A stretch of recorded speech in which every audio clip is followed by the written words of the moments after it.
ഇനി നമ്മൾ നോക്കാൻ പോണത് ഫൈനൽ കട്ട് പ്രോയിൽ ഒരു വീഡിയോ ക്ലിപ്പ് റീസൈസ് ചെയ്യുന്നത് എങ്ങനെയെന്നും മൂവ് ചെയ്യുന്നത് എങ്ങനെയെന്നും റൊട്ടേറ്റ് ചെയ്യുന്നത് എങ്ങനെയെന്നുമാണ്.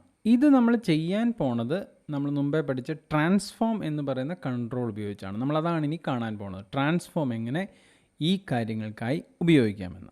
അപ്പം നമ്മൾ പഠിച്ചതുപോലെ മറ്റെല്ലാ കാര്യങ്ങളുടെയും പോലെ ഇവിടെ ഏതാണോ ക്ലിപ്പ് നമുക്ക് റീസൈസ് ചെയ്യേണ്ടത് അത് നമ്മൾ സെലക്ട് ചെയ്യുക എന്നുള്ളതാണ് നമ്മുടെ ആദ്യത്തെ പരിപാടി. അപ്പം ഞാൻ അതിനെ എൻ്റെ പ്ലേ ഹെഡ് എന്ത് ചെയ്യണം, മൂവ് ചെയ്ത് എവിടെയാണോ നമുക്ക് പൊസിഷൻ ചെയ്യേണ്ടത് അവിടെ വയ്ക്കുന്നു, എന്നിട്ട് ആ ക്ലിപ്പിനെ സെലക്ട് ചെയ്യുന്നു.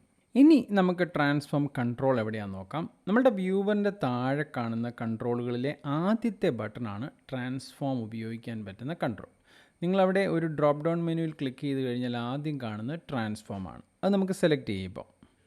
അപ്പം ട്രാൻസ്ഫോം ഇപ്പം നമ്മൾ സെലക്ട് ചെയ്തു. അപ്പോൾ ട്രാൻസ്ഫോം സെലക്ട് ചെയ്ത് കഴിഞ്ഞാൽ തന്നെ നിങ്ങൾ വ്യൂവറിലേക്ക് നോക്കിയാൽ നിങ്ങളുടെ ക്ലിപ്പിൻ്റെ എല്ലാ സൈഡിലും 4 കോർണറിലും പ്രത്യേകിച്ച് സെൻറ്ററിലും ഒക്കെ ബ്ലൂ കളർ പോയിൻറ്റ്സുകൾ വന്നിട്ടുണ്ട്.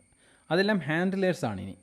അപ്പം ഞാനിപ്പോൾ എന്നാ ചെയ്യാൻ പോകണമെന്ന് വെച്ച് കഴിഞ്ഞാൽ ഈ കോർണറിലുള്ള ഒരു ബ്ലൂ പോയിൻ്റ് ഹോൾഡ് ചെയ്യാൻ പോവാണ് മൗസ് വെച്ച്. എന്നിട്ട് അതിനെ സെലക്ട് ചെയ്തിട്ടുണ്ട്. ഇനി അഡ്ജസ്റ്റ് ചെയ്യാൻ ഞാൻ പോവാണ്. ഇനി ഹോൾഡ് ചെയ്ത് ഇങ്ങനെ പിടിച്ചിട്ട് എനിക്ക് എൻ്റെ മൗസ് വെച്ചിട്ട് കണ്ടോ ഇതിനെ റീസൈസ് ചെയ്യാൻ പറ്റും. അപ്പോൾ ഇതാണ് റീസൈസ് ചെയ്യുന്നത്. എനിക്കതിനെ റീസൈസ് ചെയ്യാൻ പറഞ്ഞു കഴിഞ്ഞാൽ ചെറുതാക്കാൻ പറ്റും. ഇനി നമ്മളുടെ വ്യൂവറിൽ നിന്ന് വെളിയിലേക്ക് എനിക്ക് സൂമും ചെയ്യാൻ പറ്റും. ഇങ്ങനെ ചെയ്യുമ്പം മുകളിൽ കണ്ടോ അതിൻ്റെ പെർസെൻറ്റേജ് ഓഫ് റീസൈസ് നിങ്ങൾക്ക് കാണാൻ പറ്റും. അതുപോലെ തന്നെ നിങ്ങളുടെ ഇൻസ്പെക്ടർ വിൻഡോ നിങ്ങൾ ശ്രദ്ധിച്ചു കഴിഞ്ഞാൽ ഇൻസ്പെക്ടർ വിൻഡോയിലും ഈ പാരാമീറ്റേഴ്സ് എക്സ് വൈ കോർഡിനേറ്റും അതിൻ്റെ പൊസിഷനും ഒക്കെ മാറുന്നത് നിങ്ങൾക്ക് കാണാൻ പറ്റും. അപ്പോൾ ബേസിക്കലി അതിൻ്റെ അർത്ഥം ഈ ചേഞ്ചസ് നിങ്ങളുടെ ഇൻസ്പെക്ടറിലും നിങ്ങൾക്ക് ചെയ്യാമെന്നുള്ളതാണ്. അപ്പോൾ ഇതാണ് റീസൈസ് നമുക്ക് ചെയ്യാൻ പറ്റുന്ന ഒരു വിധം. അപ്പോൾ ട്രാൻസ്ഫോം സെലക്ട് ചെയ്യുന്നു, നമ്മൾ പിന്നീട് അഡ്ജസ്റ്റ് ചെയ്യുന്നു. ഇനി നിങ്ങളിത് പ്ലേ ചെയ്ത് നോക്കിയാലും നിങ്ങൾക്കിത് ഫീൽ ചെയ്യും. നിങ്ങളുടെ ഇമേജ് റെഡ്യൂസ്ഡ് ആയിട്ടുള്ള ഒരു പോർഷനായിരിക്കും നിങ്ങൾ വ്യൂ ചെയ്യുമ്പോൾ കിട്ടാൻ പോണേ. ഇനി നമുക്ക് ആ ഇമേജിൻ്റെ തന്നെ സെൻട്രൽ നോക്കിയാൽ ഒരു ആങ്കർ പോയിൻ്റ് ഉണ്ട്.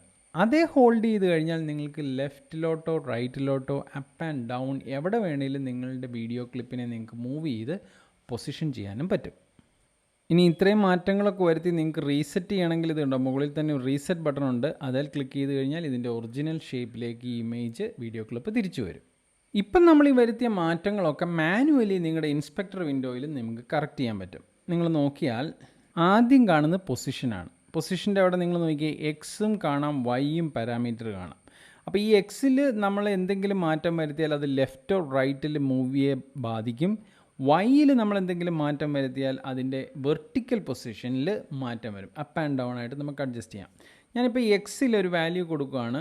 എന്നിട്ട് ഞാൻ 100 എന്നൊരു വാല്യൂ കൊടുത്തിട്ട് എൻ്റർ ചെയ്താൽ എന്ത് സംഭവിക്കും?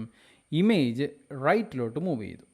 ഇനി ഞാൻ അതേപോലെ തന്നെ ഞാൻ ആ എക്സിൽ -100 എന്ന് ടൈപ്പ് ചെയ്തിട്ട് എൻ്റർ ചെയ്ത് കഴിഞ്ഞാൽ അത് ലെഫ്റ്റിലേക്ക് മൂവ് ചെയ്യും. വൈ ഫീൽഡിൽ നമുക്ക് കൊടുത്തു നോക്കാം. 100 മുകളിലോട്ട് അപ്പായി. ഇനി വൈ ഫീൽഡിൽ -100 കൊടുത്താൽ താഴോട്ട് ഡൗൺ ആയി. അപ്പോൾ ഈ രീതിയിൽ നിങ്ങൾക്ക് അതിനെ അഡ്ജസ്റ്റ് ചെയ്യാൻ പറ്റും. ഇനി നിങ്ങൾ പാരാമീറ്ററിൽ അടുത്ത സെക്ഷൻ നോക്കിക്കഴിഞ്ഞു കഴിഞ്ഞാൽ റൊട്ടേറ്റ് എന്ന് പറയുന്ന ഒരു സെക്ഷനുണ്ട്. ഇവിടെയും നിങ്ങൾക്ക് പ്ലസ് ഓർ മൈനസ് വാല്യൂ കൊടുക്കാം. ഇപ്പം ഞാനിവിടെ ഒരു 50 എന്ന് പറഞ്ഞൊരു വാല്യൂ കൊടുത്തിട്ട് എൻ്റർ ചെയ്ത് കഴിഞ്ഞാൽ ഇമേജ് റൊട്ടേറ്റ് ആകുന്നതുണ്ടോ. അടുത്തത് സ്കെയിലാണ്. ഇത് നമ്മൾ മുമ്പേ കണ്ടത് തന്നെയാണ്. മാനുവലി നമ്മളിപ്പോൾ ചെയ്യാൻ പോകണമെന്നേ വ്യത്യാസമുള്ളൂ. ഇത് കണ്ടോ, ഈ സ്ലൈഡർ അഡ്ജസ്റ്റ് ചെയ്യുന്നതിനനുസരിച്ച് സ്കെയില് മാറുകയും അല്ലെങ്കിൽ കുറയുകയും കൂടുകയും ചെയ്യും. അതിനനുസരിച്ച് തന്നെ താഴത്തെ എക്സ് വൈ പാരാമീറ്ററും മാറുന്നത് നിങ്ങൾക്ക് കാണാൻ പറ്റും. അപ്പോൾ ഈ രീതിയിൽ ട്രാൻസ്ഫോം കൺട്രോൾ ഉപയോഗിച്ച് നിങ്ങൾക്ക് ഒരു ഇമേജിനെ മാനിപ്പുലേറ്റ് ചെയ്യാം.